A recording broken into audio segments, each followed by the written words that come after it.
বিসমিল্লাহির রহমানির রহিম। সম্মানিত সাংবাদিক বন্ধুগণ, আসসালামু আলাইকুম ওয়া রাহমাতুল্লাহি ওয়া বারাকাতুহু। আমরা সকলেই জানি গতকাল বাংলাদেশের ২৪ জুলাইয়ের অভ্যুত্থানের পর নতুন সরকারের প্রথম সংসদের দ্বিতীয় অধিবেশন বাজেট অধিবেশনে সরকারের মাননীয় অর্থমন্ত্রী জাতীয় বাজেট পেশ করেছেন। এই বাজেটে যা কিছুই বলা হয়েছে দেশের আগামী এক বছরের 2026-27 সালের আর্থিক আয় ব্যয়ের পরিকল্পনা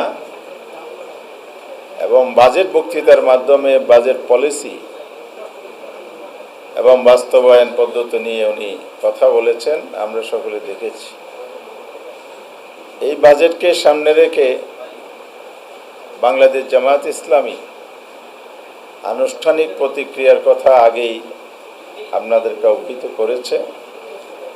আবার স্মরণ করিয়ে দিতে চাই, এর পূর্বে জামায়াত ইসলামী বিরোধী দল হিসাবে বাংলাদেশের ইতিহাসে প্রথমবারের মতো একটি শ্যাডো বাজেট বা বিকল্প প্রস্তাবনা বাজেটের পেশ করা হয়েছে।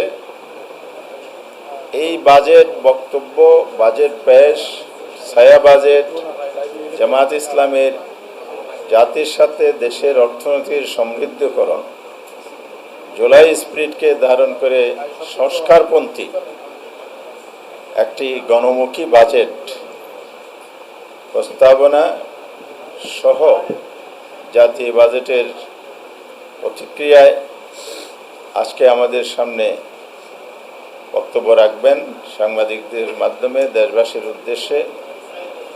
এখন বাজেট প্রতিক্রিয়ার উপর বক্তব্য দিচ্ছেন বাংলাদেশ জামায়াত ইসলামের সম্মানিত সেক্রেটারি জেনারেল, বাংলাদেশ জাতীয় সংসদের সাবেক সংসদ সদস্য, সংগ্রামী জননেতা জনাব অধ্যাপক মিয়া গোলাম পরওয়ার। আমি ওনাকে ওনার বক্তব্য পেশ করার জন্য অনুরোধ করছি।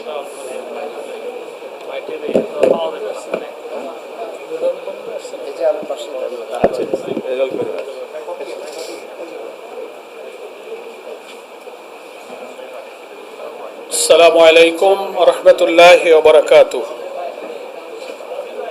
আলহামদুলিল্লাহি রাব্বিল আলামিন, আসসালাতু ওয়াসসালামু আলা সাইয়্যিদিল মুরসালিন ওয়া আলা আলিহি ওয়া আসহাবিহি আজমাইন।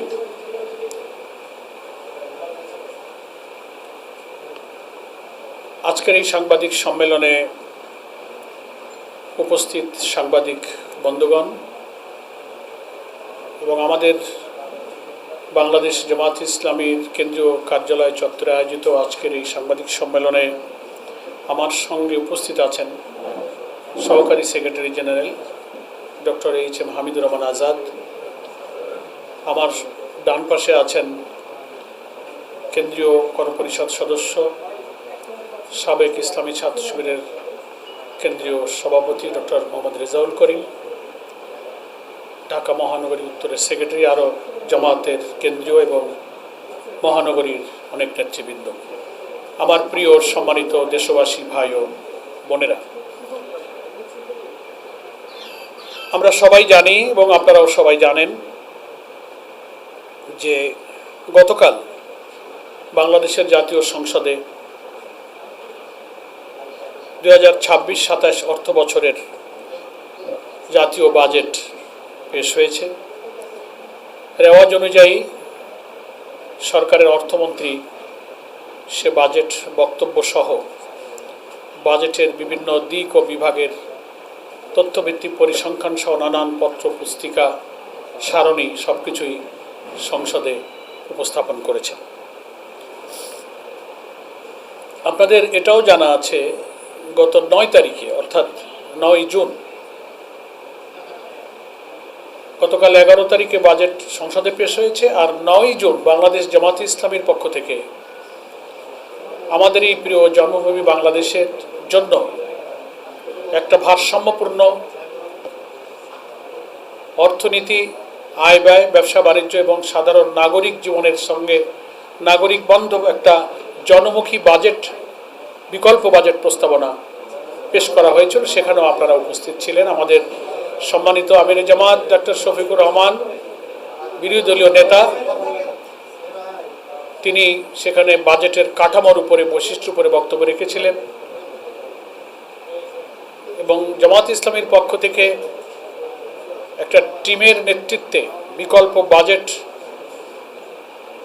যে প্রস্তাবনা আমরা তৈরি করেছিলাম সেটাও আমাদের ওই সময় বাংলাদেশ জামাত ইসলামীর নির্বাহী পরিষদের সদস্য এবং আমাদের সেই টিমের নেতৃত্বে যিনি ছিলেন মাননীয় সংসদ সদস্য জনাব সাইফুল হক খান মিলন, সেই প্রস্তাবনার উপরে তিনিও আলোকপাত করেছিলেন। সেখানে একটা পাওয়ার পয়েন্ট প্রেজেন্টেশন হয়েছিল। সেখানে বাজেটের ব্যাপারে অনেক এক্সপার্টরা সেখানে ছিলেন। প্রশ্ন উত্তরে জামাত ইসলামের বাজেট ভাবনা নিয়ে 9 তারিখের সেই সম্মেলনের কথাটা আপনাদেরকে আমি এই মুহূর্তে স্মরণ করে দিলাম। আজকে গতকালকের পেশকৃত বাজেটের উপরে জামাত ইসলামীর অফিসিয়াল যে প্রতিক্রিয়া, বাজেট প্রতিক্রিয়াটা পেশ করা আমাদের সাংগঠনিক ঐতিহ্য। প্রতি বছরের বাজেটের উপরে যখন আমরা যে অবস্থায় থেকেছি, রাজনৈতিক সুযোগ সুবিধাকে কাজে লাগিয়ে, কখনো সাংবাদিক সম্মেলনে, কখনো স্টেটমেন্টের মধ্য দিয়ে, কখনো ভিডিও বক্তব্যের মধ্য দিয়ে আমরা আমাদের বাজেট প্রত্যক্ষ প্রতিক্রিয়া ব্যক্ত করেছি। সেই মোতাবেক আমরা আমাদের বাজেট প্রতিক্রিয়া হিসেবে আজকে আমরা আপনাদের সামনে দুটো কথা বলার জন্য দাঁড়িয়েছি। আপনাদের সবার মনে আছে যে আজকে পবিত্র জুমার দিন, 12:15 বাজলেই বিভিন্ন মসজিদে আজান হয়ে যায়। বক্তব্য খুব দীর্ঘ করার সুযোগ নেই। মূল বক্তব্য, বৈশিষ্ট্য, কাঠামোগত আলোচনা এবং আমাদের পক্ষ থেকে যে বিকল্প ছায়া বাজেট পেশ করা হয়েছিল তার সাথে একটা কম্পারেটিভ স্টাডি অ্যানালাইসিস আমি সংক্ষেপে আপনাদের কাছে প্রথমত পেশ করব। এরপরে আপনারা হয়তো অনেক কিছুই প্রশ্ন করবেন, সে প্রশ্নের উত্তরে আমরা আপনাদেরকে সাহায্য করার চেষ্টা করব। আমাদের ডক্টর হামিদুর রহমান আজাদ নির্বাহী সদস্য, আরেকজন নির্বাহী সদস্য রেজাউল করিম, আমার সঙ্গে যারা আছেন মাওলানা আব্দুল হালিম সহকারী সেক্রেটারি জেনারেল, তিনি এসছেন। ওনারা আমাদের প্রশ্নোত্তর পর্বে আপনাদের সাথে শরিক হবেন ইনশাআল্লাহ। আমি একটা বাজেট বিশ্লেষণ সংক্ষেপে ছোট্ট করে বলবো। বাজেট বাস্তবায়নের পথে কিছু বাধা আছে, সেগুলো সংক্ষেপে তুলে ধরবো এবং জামাত ইসলামের পেশকৃত ছায়া বাজেটের সঙ্গে এই বাজেটের একটা কম্পারেটিভ আলোচনা ছোট্ট করে কয়েকটা পয়েন্টে ইনশাল্লাহ আমি তুলে ধরব এবং আমি আশা করি তার মধ্য দিয়েই আপনাদের কাছে পরিষ্কার হবে। একটা কথা আমি ইন্ট্রোডাকশানে বলতে চাই যে বাজেটটা একটা বিস্তৃত ব্যাপার। কালকে তো দেখলেন বিকাল 3টা থেকে একেবারে এসা পর্যন্ত অর্থমন্ত্রী বাজেটের বক্তৃতা করেছেন। বড় বড় বই এমপিদের টেবিলের উপরে, আমরাও পার্লামেন্টের দর্শক গ্যালারিতে বসে বাজেট সেশন আমরা অবজার্ভ করেছি, হামিদ ভাইও ছিলেন, আমরাও ছিলাম। তো এত বড় লম্বা বক্তৃতায়, এত বড় বড় পুস্তকে যে বাজেট পেশ হয়, সেটার উপরে একটা প্রতিক্রিয়া তো ছোট্ট 10 মিনিটে শতভাগ হক আদায় করা যায় না। এই জন্য আমি খেয়াল করব কথা বলার ক্ষেত্রে যে টাকার অঙ্ক আর স্ট্যাটিস্টিক্স, তথ্যের মধ্যে ঘুরতে ঘুরতে বাজেটের মূল কাঠামোগত বৈশিষ্ট্যগত জাতির এবং নাগরিকদের সাথে বাজেটের কী রিলেশন হবে, সেই মন্তব্যটা আমরা অনেক সময় হারিয়ে যাই। এই জন্য টাকার অঙ্ক আর পরিসংখ্যানের মধ্যে আমরা ডুবে যাব না। সেগুলো আপনাদের কাছে আছে, আপনাদের কাছে বাজেট বক্তব্যের কপি আছে, জামাতের ছায়া বাজেট বক্তব্যের কপি আছে, আজকের সংবাদপত্রগুলোতে বাজেটের অনেক অ্যানালাইসিস আছে। ফলে আমরা এই সমস্ত টাকার অঙ্ককে আমরা রিপিটেডলি বারবার বলবো না। এখানে আমরা সাংবাদিক সম্মেলনের বক্তব্যটা এইভাবেই আমি বলে নিলাম। আলহামদুলিল্লাহ, বিসমিল্লাহির রহমানির রহিম। আমার প্রথম কথা হচ্ছে যে এই বাজেট 26-27 সালের বাজেটের প্রধান দুর্বলতা হচ্ছে যে এটা একটা বিশাল ধরনের ঘাটতি বাজেট হয়েছে। হ্যাঁ, ঘাটতি বাজেট আমাদের দেশের বাজেটের একটা ট্রেডিশন, কিন্তু সেটার একটা মাত্রা থাকে। আমাদের মতো উন্নয়নশীল দেশের, অনুন্নত দেশের বাজেটগুলো সাধারণত ডেফিসিট বাজেটই হয়ে থাকে, কিন্তু এবারের বাজেটটা ইতিহাসের সবচেয়ে বড় অঙ্কের একটা ঘাটতি বাজেট পেশ করা হয়েছে। সেকেন্ড, এ বাজেটটা বিরাট ঋণ নির্ভর। এবং সে ঋণের মধ্যে ব্যাংক লোনের উপরে নির্ভরশীলতা, বিদেশ ঋণের উপরে নির্ভরশীলতা, এটা বেড়েছে। ফলে প্রবৃদ্ধির যে কঠিন সমীকরণ এবং এই 9,38,000 কোটি টাকার ব্যয়ের বাজেটের অর্থসংস্থান করতে গিয়ে এখানে যে 6,29,000 কোটি টাকার যে রাজস্ব আয়ের কথা বলা হয়েছে, সেই রাজস্ব কিভাবে আদায় করা হবে? এত বড় ঘাটতি আমাদের বাজেটে, যে ঘাটতি করা হয়েছে প্রায় 2,36,450 কোটি টাকার ঘাটতি বাজেট। তো এটা কোথা থেকে ঘাটতি পূরণ করা হবে? যে সোর্সগুলো দেখানো হয়েছে তাতে রাজস্ব আয় করতে গেলে যে কর কাঠামো লাগে, দুর্নীতিমুক্ত কর অ্যাডমিনিস্ট্রেশন লাগে, সেগুলো কিছুই নাই। অর্থমন্ত্রী খুব টেকনিক্যালি কালকে একটা কথা বলেছেন, মানে কর বৃদ্ধি যে করা হয়েছে, যেগুলো সাধারণ নাগরিক জীবনে, গার্মেন্ট শিল্পের উপরে অন্যান্য জায়গায় ইফেক্ট করবে, ভাষার ছলচাতুরি ওনারা বলেছেন যে আমরা করের উৎস বাড়াচ্ছি, করের জাল তৈরি করে নাগরিক জীবনে এটার যে প্রেশার, প্রভাবটাকে ওনারা শব্দ প্রয়োগের মাধ্যমে সেই চালাকি করে কর বৃদ্ধির জায়গাগুলো এড়িয়ে যাওয়ার চেষ্টা করেছেন। সেটা এই বাজেটের একটা বড় বৈশিষ্ট্য, যে এত বড় ঘাটতি বাজেটের ব্যয় সংকুলান, ব্যাংক লোন করা হবে, তাতে আমার কর্মসংস্থান, আমাদের বিনিয়োগ, বেসরকারি বিনিয়োগ তো অটোমেটিক্যালি কমে যাবে। ব্যাংক থেকে যদি লোন নিয়ে যায় গভর্নমেন্ট, তাহলে প্রাইভেট সেক্টরে গভর্নমেন্ট কিন্তু ইনভেস্ট করতে পারবে না, ন্যাচারালি কর্মসংস্থানের উপর এর প্রভাব পড়বে। এই সমস্ত বৈশিষ্ট্যগুলো আমাদের বাজেটে রয়ে গেছে এবং এই বাজেট বাস্তবায়নে আমাদের কয়েকটা বড় বাধা। 1 নম্বর হচ্ছে বিদ্যুৎ ও জ্বালানি খাতের ক্রমবর্ধমান ব্যয়। দেখলেন তো এই 3 মাসে ক্ষমতায় আসার পরে গ্যাসের দাম, জ্বালানির দাম দফায় দফায়, বাকি বিদ্যুতের দাম আবার উনি বাড়ালেন।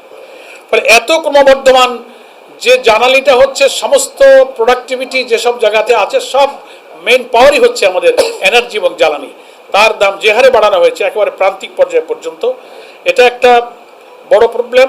লাগামহীন উচ্চ মূল্যস্ফীতি, যেটাকে ইনফ্লেশন বলা হয়, লাগামহীনভাবে কিন্তু মূল্যস্ফীতি বাড়ছে। আর হচ্ছে বৈশ্বিক ও ভূরাজনৈতিক অর্থনৈতিক যে অনিশ্চয়তা, এই 3টা বড় বাধার কারণে এই বাজেট বাস্তবায়ন এবং রাজস্ব আয়ের লক্ষ্যমাত্রা অর্জন করা খুব কঠিন হয়ে দাঁড়াবে। সেই চ্যালেঞ্জ, এগুলো একটু আমি আগে আপনাদের কাছে পেশ করে নিলাম। সম্মানিত সাংবাদিক বন্ধুগণ, জামাত ইসলামীর বাজেটের প্রস্তাবনার সাথে এই বাজেটের কম্পারেটিভ আলোচনাটা আমি শেষ অংশে একটু আপনাদেরকে জানাবো। গতকাল 2026-27 অর্থ বছরের যে বাজেট পেশ করা হয়েছে, যা বাংলাদেশের ইতিহাসে 55তম জাতীয় বাজেট। জুলাই বিপ্লব পরবর্তী বাংলাদেশে নির্বাচিত সরকারের নিকট একটি জনবান্ধব, সুপরিকল্পিত, দূরদর্শী ও বাস্তবায়নযোগ্য বাজেটই প্রত্যাশা ছিল। কিন্তু সরকারের ঘোষিত বাজেটে জনগণের আশা আকাঙ্ক্ষা ও জীবনমান উন্নয়নের বার্তা প্রতিফলিত হয়নি। বাংলাদেশকে একটি স্বনির্ভর, দুর্নীতিমুক্ত রাষ্ট্র প্রতিষ্ঠা করার রূপরেখাও এই বাজেটে পরিলক্ষিত হয়নি। অর্থাৎ আপনি কর প্রশাসন, অ্যান্টি কারাপশন কমিশন, এ কথা বলতে গেলে তো আমাদের আবার সেই জুলাই সনদের ভিত্তিতে গণভোটের রায় বাস্তবায়ন না হওয়ার কারণে এই বাজেট বাস্তবায়নে যে কি পরিমাণ দুর্নীতি হবে, দলীয় কর্মীদের মধ্যে টাকা ভাগবটা, লুটপাটের একটা আয়োজন হিসেবে বাজেট কিন্তু পরিগণিত হবে। এটার কারণেই আমার মনে হয় যে সরকার গণভোটের গণরায় বাস্তবায়ন করতে যাচ্ছে না। কারণ গণভোটের গণরায় বাস্তবায়ন হলে অ্যান্টি কারাপশন কমিশনকে প্রধানমন্ত্রীর হাতের মুঠে রাখা যেত না, সেখানে একটা সেপারেট নিরপেক্ষ কমিশন গঠন হতো, দলীয়করণ মুক্ত প্রশাসন হতো, স্বাধীন দুর্নীতি দমন কমিশন হতো, পাবলিক সার্ভিস কমিশন পিএসসি, সেটা প্রধানমন্ত্রীর ইচ্ছা, রাষ্ট্রপতির ইচ্ছায় হতো। সেখানেও জুলাই সনদে বলা হয়েছিল যে এটাও পজিশন, অপোজিশন এবং অন্যান্য অথরিটি দিয়ে আমরা একটা সুন্দর পিএসসি গঠন করব, সেটাও নোট অফ ডিসেন্ট দিয়ে রেখেছে বিএনপি। জুডিশিয়ারি, ইলেকশন কমিশন, এই যে জুলাই সনদের ভিত্তিতে যে গণভোট হলো, হা ভোটে প্রায় 70% লোক হা বলল, যেটা বিএনপি বাস্তবায়ন করতে চায় না। তার কারণ হলো যে এই যে বিশাল অঙ্কের বাজেট, 9,38,000 কোটি টাকার ব্যয়ের বাজেট হবে, এটা কালকে বাজেট প্রতিক্রিয়ায় জামাত ইসলামীর পক্ষ থেকে রাজধানীতে মিছিল করে বলা হয়েছে যে আলটিমেটলি বাজেট হবে লুটপাটের বাজেট। এটা জনগণের, জনস্বার্থের, সমাজের প্রান্তিক মানুষের উৎপাদনমুখী দেশের স্বল্পোন্নত দেশ থেকে উন্নত দেশে উত্তরণের যে প্রক্রিয়া, এর পথে চূড়ান্ত বাধা হয়ে যাবে এই বাজেটটা। সেটা আমি আপনাদের কাছে বললাম। এবং এই প্রবৃদ্ধির লক্ষ্যমাত্রা এই বাজেটের প্রস্তাবনায় 6.5%, যা একটা চটকদার সিদ্ধান্ত। বর্তমান ভঙ্গুর বিনিয়োগ পরিবেশ, দুর্বল আর্থিক নীতি, ব্যাংকিং খাতে অন্যায্য হস্তক্ষেপ, সীমাহীন দুর্নীতি, বৈষম্যমূলক সিদ্ধান্তের ফলে দেশের ভবিষ্যৎ উৎপাদনশীলতাকে বাধাগ্রস্ত করবে। IMF, বিভিন্ন আন্তর্জাতিক সংস্থা জিডিপি প্রবৃদ্ধির লক্ষ্যমাত্রার পূর্বাভাস 5% নিচে রেখেছে। এ সমস্ত আন্তর্জাতিক শতাংশ বলছে যে জিডিপিতে আগামী অর্থ বছরে 5% নিচে থাকবে। সেখানে বর্তমান সরকারের বাজেটে 6.5% লক্ষ্যমাত্রা অর্জন করা হয়েছে, যা এখনো কখনো অর্জন করা হয় নাই। এটাকে একটা ফাঁকা বলি, ফাঁপানো বলি হিসেবেই আমরা মনে করি। একটা উচ্চাভিলাষী, জনগণকে দেখানোর মতো একটা বাজেট করা হয়েছে, আলটিমেটলি ভেতরটা অন্তঃসার শূন্য।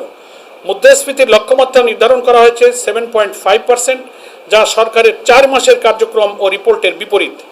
জ্বালানি তেল, বিদ্যুৎ ও গ্যাসের দাম উপর্যুপরি বাড়িয়ে দেওয়ার ফলে উৎপাদন খরচ বেড়েছে ও বাড়বে। এমতাবস্থায় মুদ্রাস্ফীতির পরিমাণ কমবে না, বরং বাড়বে। জনগণের ক্রয় ক্ষমতা ইতিমধ্যেই হ্রাস পেয়েছে। বার্ষিক উন্নয়ন ব্যয়, যেটাকে বলা হয় এডিপি, এর পরিমাণ অপরিকল্পিতভাবে বাড়িয়ে 3 লক্ষ কোটি টাকা করা হয়েছে। এডিপির নামে দুর্নীতি ও লুটপাটের সুযোগ তৈরি করে দেওয়ার তীব্র প্রতিবাদ জানাচ্ছি আমরা। আপনারা জানেন এডিপির যে অর্থটা যায়, সেদিন আমাদের ছায়া বাজেট কনফারেন্সে কিন্তু আমাদের আমির জামাতে কথা বলেছেন। এই জন্য আমি বলবো, আমাদের বৈশিষ্ট্যের মধ্যে প্রস্তাবিত বাজেটে আমরা ফিসক্যাল ইয়ারকেও চেঞ্জ করার কথা বলেছি। এডিপির টাকাগুলো এমন সময় যায়, জুনে গিয়ে শেষ হয়ে যায়, তো আবহাওয়া খারাপ, বর্ষাকাল, টাকা পয়সা লুটপাট হয়, দলীয় নেতাকর্মীদের পকেটে ইউনো অফিস, ডিসি অফিস, কাবিকা, এটা সেটা নানান প্রকল্পে লুটপাট ছাড়া বাস্তবায়ন হয় না। বরাদ্দ হয় ঠিকাদাররা, আর ওই যে কি বলে পিআইও থাকে, প্রজেক্ট ইমপ্লিমেন্টেশন অফিসার, যারা ইউনিয়নে থাকে, এরা সব ভাগাভাগি করে লুটপাট করে নিয়ে যায়। আলটিমেটলি উন্নয়ন, অবকাঠামোগত উন্নয়নে এনডিপি কোনো কাজে লাগে না, এবং এমপিরাও ভাগ পায়, সবাই পায়। এবং এটার কারণে আমরা বলছি যে এটা একটা সুযোগ করে দেওয়া হয়েছে দুর্নীতি এবং লুটপাটের। ফলে বর্তমান সরকার গৃহীত এই অপরিণামদর্শী সিদ্ধান্ত পতিত ফ্যাসিস্ট সরকারের নীতিকেই কিন্তু আমাদের স্মরণ করে দিচ্ছে। এছাড়াও উচ্চাভিলাষী এই বাজেটের অর্থ সংস্থান করতে গিয়ে সরকারকে অতিমাত্রায় ঋণ নির্ভরতার পরিকল্পনা করতে হয়েছে। অথচ বাংলাদেশ ইতিমধ্যেই মাত্রাতিরিক্ত ঋণের বোঝায় জর্জরিত। দেশীয় উৎস, বিশেষত ব্যাংকিং খাত থেকে অতিরিক্ত ঋণ গ্রহণের ফলে দেশের অভ্যন্তরীণ বিনিয়োগ স্থবির হয়ে পড়বে, যা কর্মসংস্থান সৃষ্টির পথে অন্তরায় হবে, যেটা আমি আগে বলেছি। অতিরিক্ত বাজেট ঘাটতি ব্যবস্থাপনা করতে গিয়ে দেশের সামষ্টিক অর্থনীতি অস্থিতিশীল হয়ে যাওয়ার সমূহ সম্ভাবনা আছে। রাজস্ব আয়ের ক্ষেত্রে বাস্তবসম্মত কোনো রূপরেখা সরকার দিতে ব্যর্থ হয়েছে। অন্যদিকে ন্যূনতম ব্যক্তিগত কর হার 5% থেকে বাড়িয়ে 10% নির্ধারণ করা হয়েছে, যা নিম্ন মধ্যবিত্ত ও মধ্যবিত্ত জনগণের উপরে অতিরিক্ত চাপ তৈরি করবে। মুদ্রাস্ফীতিতে যেখানে নিত্য প্রয়োজন পণ্যের দাম সাধ্যের বাইরে চলে যাচ্ছে, সেখানে অতিরিক্ত করের বোঝা জীবন নির্বাহকে আরও বেশি অতিষ্ঠ করে তুলবে। তাছাড়া করদাতাদের রাষ্ট্রীয় ব্যবস্থাপনায় বিশেষায়িত সুযোগ সুবিধার কথা এই বাজেটে উল্লেখ নেই। বিদ্যমান বাজেট অবকাঠামোগত উন্নয়ন ও শিল্পের কাঁচামালের দাম বাড়ানো হয়েছে। এছাড়াও শিল্প ও উৎপাদন বিমুখতা স্পষ্টভাবে প্রতীয়মান হচ্ছে। এলপিজি গ্যাসের উপর ভ্যাট বৃদ্ধি জনজীবনে দুর্ভোগ বয়ে আনবে। আরএমজি অর্থাৎ গার্মেন্টস খাতে সংশ্লিষ্ট বিভিন্ন কাঁচামালের উপরে শুল্ক বৃদ্ধি করায় আমাদের রপ্তানি আয় কিন্তু হুমকির মুখে পড়বে। গণবিরোধী এই বাজেটের তীব্র নিন্দা জ্ঞাপন করছি। এই বাজেট প্রণয়নে কোনো ধরনের হটকারিতা জনগণ মেনে নেবে না। তাই অতি সত্বর অবাস্তবায়নযোগ্য, উচ্চাভিলাষী ও লুটপাটের সহায়ক বাজেট সংশোধন করে বিনিয়োগ বান্ধব, জনকল্যাণমূলক বাজেট প্রণয়নের জন্য আমরা জামাত ইসলামীর পক্ষ থেকে আজকের এই সাংবাদিক সম্মেলনে জোর দাবি জানাচ্ছি। আমি আপনাদের সামনে এই উচ্চাভিলাষী বাজেটের সঙ্গে বাস্তবতার যে অনেক দূরত্ব এবং এখানে পরিচালন ব্যয়ের যে আধিপত্য, সুদের আবর্তে বাজেটকে জর্জরিত করে ফেলা হয়েছে, উন্নয়ন ব্যয়ের সংকোচন প্রবৃদ্ধির গতিতে লাগাম টানা হয় নাই। ঘাটতি বাজেট আপনি লক্ষ্য করেছেন, আমি শুরুতেই বলেছি বড় ধরনের ঘাটতি বাজেট, এবং এখানে বলা হয়েছে জিডিপির অনুপাতে এই ঘাটতি 3.5%, যা আন্তর্জাতিক মানদণ্ড অনুযায়ী সহনীয় মনে হলেও এই অর্থায়ন প্রক্রিয়াটা কিন্তু ঝুঁকিমুক্ত হবে না। আরেকটা বিষয় হলো যে এই বাজেটের সফল বাস্তবায়নের জন্য যে 3টা বাধার কথা আমি বলেছিলাম, আর 3টা স্তম্ভের উপরে এই বাজেট দাঁড়িয়ে আছে, সেইখানে সরকার খুব দুর্বল। এনবিআর এর কর আহরণ সক্ষমতা, লক্ষ্যমাত্রা অনুযায়ী রাজস্ব আদায় করা, অথচ আমাদের যে কর অ্যাডমিনিস্ট্রেশন এনবিআর এর দুর্নীতিমুক্ত কর প্রশাসনিক ব্যবস্থা কিন্তু এখানে নেই, অথচ এই ভিত্তির উপরে কিন্তু বাজেট বাস্তবায়ন দাঁড়িয়ে থাকে। মূল্যস্ফীতি নিয়ন্ত্রণ, যেটা সাধারণ মানুষের ক্রয় ক্ষমতা স্বাভাবিক রাখতে হয়, সেটাও কিন্তু এই সরকার পারছে না। ঋণ ম্যানেজমেন্ট, দেশীয় ও বৈশ্বিক ঋণের সুদের চাপ সামলাতে হবে, সেটাও সরকার কিন্তু ব্যর্থ হবে। এবং জামাত ইসলামীর সেই ছায়া বাজেটের সঙ্গে দু একটা তুলনামূলক আমি স্ট্যাটিস্টিক্স দিচ্ছি। 9,38,00,000 টাকা যে ব্যয়ের বাজেট, সেখানে আমরা জামাত ইসলামী দিয়েছিলাম 8,39,505 টাকার বাজেট। রাজস্ব লক্ষ্যমাত্রা সরকারের 7,01,150 টাকা, আমরা বলেছিলাম 6,65,926 টাকা। জামাতের রাজস্ব আদায়ের চেয়ে সরকার 35,000 টাকার মতো বেশি ধরেছে, কিন্তু এটা আদায় করা তাদের পক্ষে অসম্ভব হবে। জামাতের লক্ষ্যের চেয়ে সরকারের লক্ষ্য আরও উচ্চাভিলাষী, যদিও জামাত কর কাঠামো সংস্কারের কথা বলেছে। বাজেট ঘাটতি যে 2,36,450 টাকার, আর আমাদের জামাতের প্রস্তাবিত বাজেট ঘাটতি হচ্ছে 1,68,329 টাকা। জামাতের বাজেটে ঘাটতি অনেক কম, জিডিপি 2.43%, যেখানে সরকারের হচ্ছে 3.5%। সম্মানিত সাংবাদিক বন্ধুগণ, বাজেট দর্শনের ব্যাপারে সরকারি বাজেট ও জামাতের ছায়া বাজেটের মধ্যে কেবল সংখ্যার পার্থক্য নয়, বরং অর্থনৈতিক দর্শন ও বাস্তবায়ন কৌশলে বড় ধরনের বৈপরীত্য আছে। তার মধ্যে একটা, যেটা আমি শুরুতে বলেছিলাম, যে অর্থ বছরের পরিবর্তনের প্রস্তাব আমাদের আমিরে জামাত রেখেছেন। এই ফিসক্যাল ইয়ারকে জুলাই জুন অর্থ বছর যেটা ছিল, এটা পাল্টে জানুয়ারি টু ডিসেম্বর আমাদের ক্যালেন্ডার ইয়ারে চলে আসতে হবে। কর আদায় পদ্ধতি এবং করদাতাদের স্বস্তির জন্য গভর্নমেন্ট কিন্তু প্রস্তাব সেই 3,75,000 টাকার আয়কে কর সীমার মধ্যে রেখেছেন, আর আমরা জামাত ইসলামী বলেছি 4,50,000 টাকাকে আয়ের কর সীমা পর্যন্ত নেওয়া। পরবর্তী বছরে আমরা 5 লাখ টাকাকে আমরা করযোগ্য আয়ের সীমা পর্যন্ত নিয়ে যাওয়ার প্রস্তাব দিয়েছি। ব্যয়ের অগ্রাধিকার ও খাতভিত্তিক বরাদ্দ আমরা সেখানে ডিটেলস বলেছি। করমুক্ত আর কি, করমুক্ত আয়ের সীমা। তো আমি কথা আর বাড়াতে চাই না, সংক্ষেপে বলতে চাই যে জামাত ইসলামের ছায়া বাজেটটা মূলত একটা জনকল্যাণমুখী সংস্কারপন্থী রূপরেখা দেওয়ার চেষ্টা করেছে। সরকারের বাজেটের তুলনায় এটা কম ঘাটতি এবং কম বৈদেশিক ঋণ নির্ভর। তো এর মূল চ্যালেঞ্জগুলো মোকাবেলা করে যদি এই অধিবেশনে বাজেটের আলোচনার সুযোগ দিয়ে বিরোধী দলের যে সমস্ত বাজেটের সুযোগ থাকবে, কাটমাশন থাকবে, বাজেট আলোচনা থাকবে, বিভিন্ন প্রস্তাবনার সংশোধন গ্রহণ করে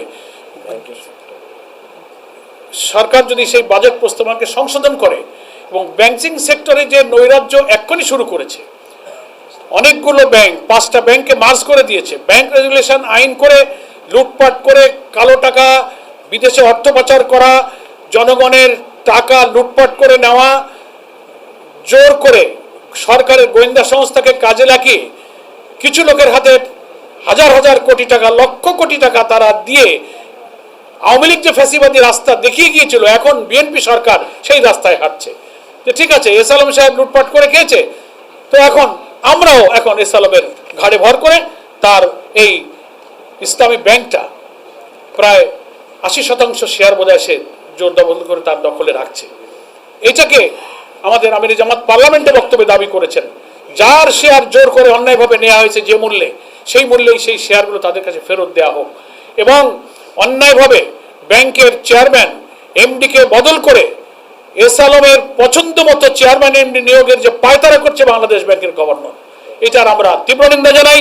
এবং এই ব্যাংক কাঠামো এই নৈরাজ্যপূর্ণ অবস্থায় যদি এই বাজেট পাস হয়, তাহলে বাংলাদেশের শুধু ব্যাংক নয়, গোটা অর্থনীতি, আমাদের আমিরে জামাতের ভাষায় বলবো, পার্লামেন্টে বলেছেন যে মাটির সাথে দেশের অর্থনীতি মিশে যাবে, বেকারত্ব দূর হবে না, কর্মসংস্থান হবে না, আমরা একটা কঠিন সংকটে পড়বো। সেজন্য সাংবাদিক বন্ধুগণ, দেশবাসীর কাছে বলবো, আসুন এই লুটপাটের বাজেট, যা গণবান্ধব নয়, উন্নয়ন বান্ধব নয়, বরং গণবিরোধী, তার বিরুদ্ধে আমরা সোচ্চার হই এবং সরকারের কাছে দাবি জানাই যে কালো টাকাকে সাদা করার সুযোগ এবারও রাখা হয়েছে।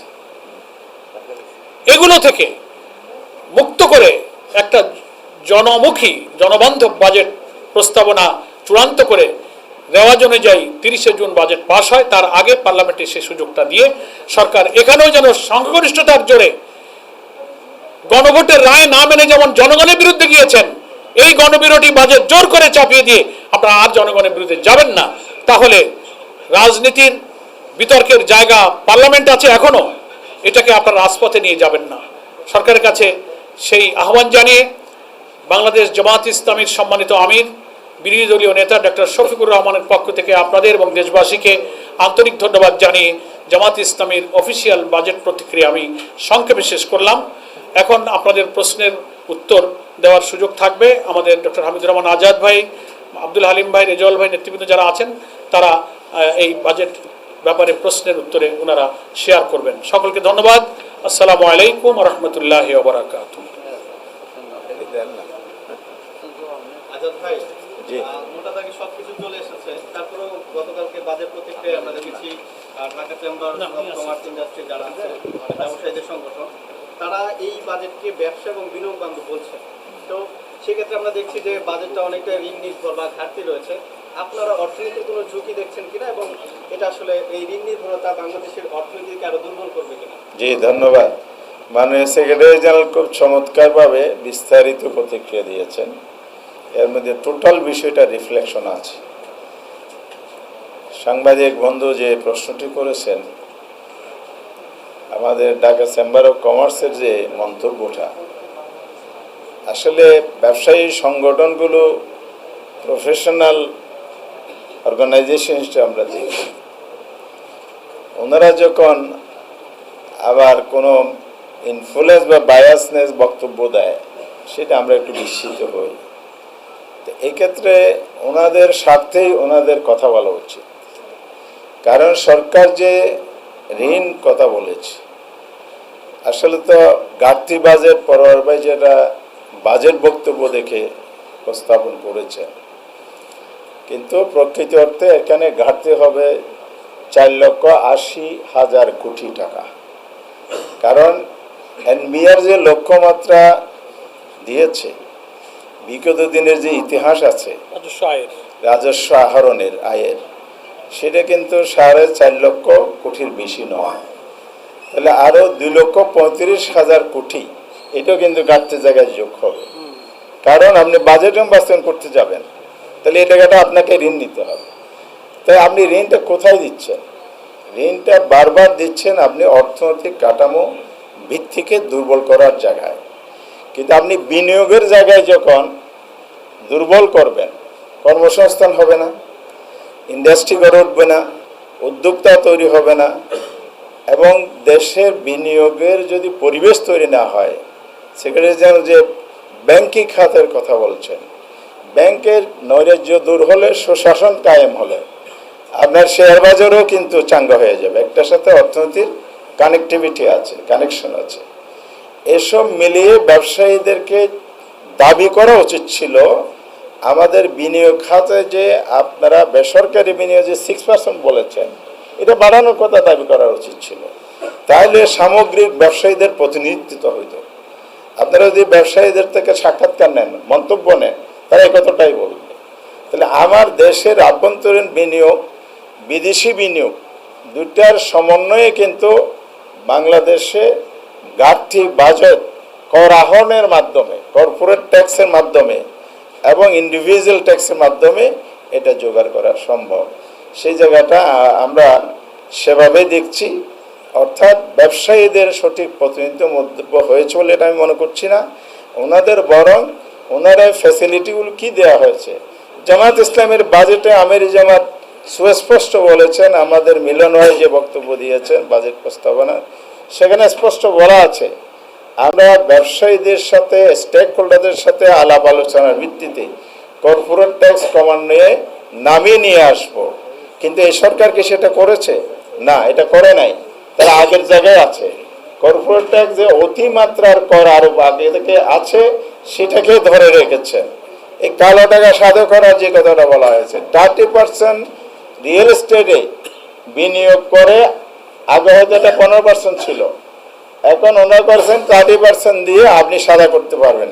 পার্সেন্টেজ যায় আপনি বলেন না কেন, কিন্তু আপনি এখানে দুর্বৃত্তায়নকে কিন্তু পৃষ্ঠপোষকতা দিচ্ছেন।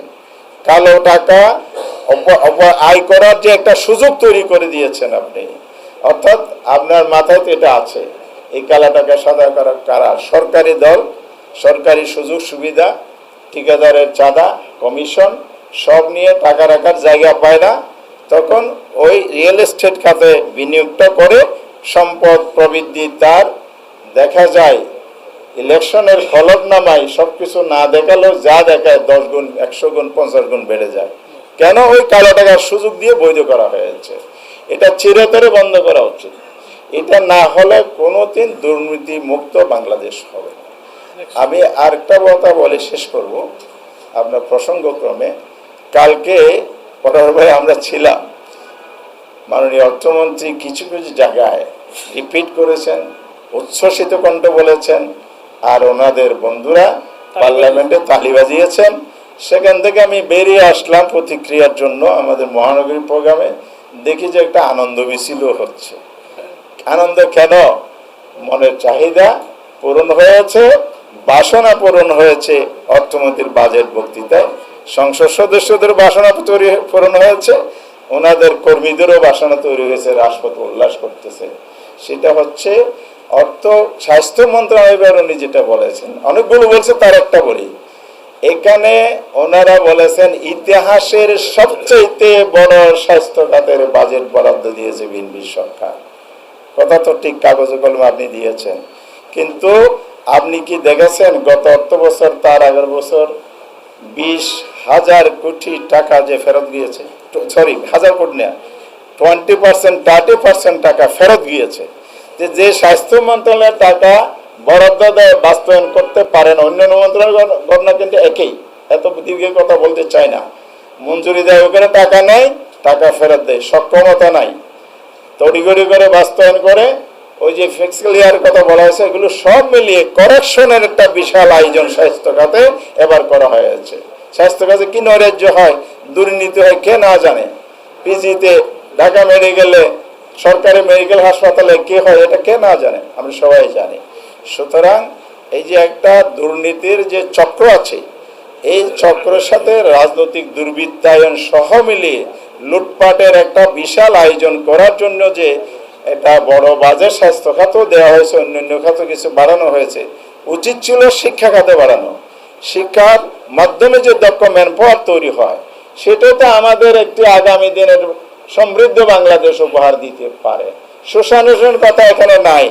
সেই জায়গাটা যদি আপনি মোরাল এডুকেশন সহ যদি নিয়ে আসতে পারেন, তাহলে করাপশন ফ্রিও হবে, স্কিল বাড়বে, দক্ষ ম্যানপাওয়ার তৈরি হবে। এখানে মাত্র 0.5%, 0.5% আপনি বাড়িয়েছেন, আগে ছিল 1.5% টোটাল বাজেটের, এবার 2% করেছে। তাহলে শিক্ষা খাতের উপর এত বড় জুলুম বেঞ্চে আপনি কেন করলেন? আমাদের তরুণ প্রজন্মের কথা আপনি উচ্ছ্বসিত কণ্ঠে পার্লামেন্টে বলিয়ে সস্তা তালি নেন এবং আপনারা রাজপথে আনন্দ উল্লাস করেন, কিন্তু আমাদের প্রজন্ম তৈরির জন্য যে বড় খাত, এটাতে বাজেটের সর্বোচ্চ দেওয়া উচিত ছিল, যেটা জামাত ইসলামী প্রস্তাব করেছে।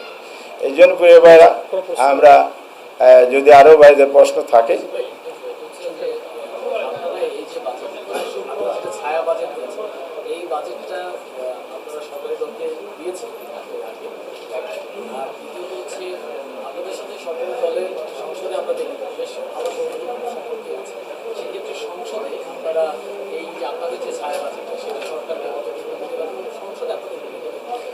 ধন্যবাদ।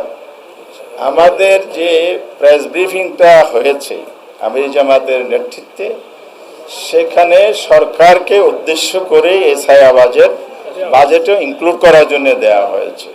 সরকার তো বাজেট উপর পরামর্শ চায়, সবাইকে সরকারের কাছে গিয়ে জমা দেয় তা না, সরকার বিভিন্ন সোর্স থেকে নেয়।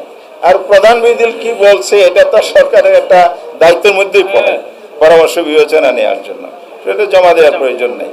2 নম্বর হচ্ছে, আপনারা সুসম্পর্কর পার্লামেন্টের মধ্যে বলছেন, এটা আমাদের গঠনমূলক ইতিবাচক ভূমিকা স্পিকার স্বীকৃতি দিয়েছে।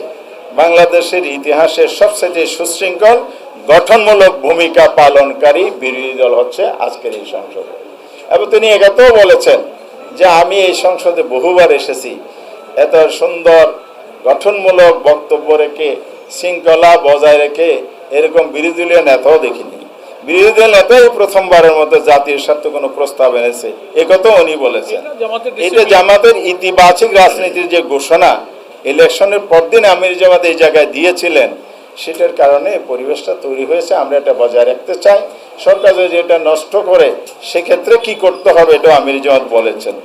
সুতরাং আমরা পরিবেশ ঠিক থেকে এগিয়ে যেতে চাই। আমার মনে হয় আর জরুরি না হলে শেষ করা যাক। শেষ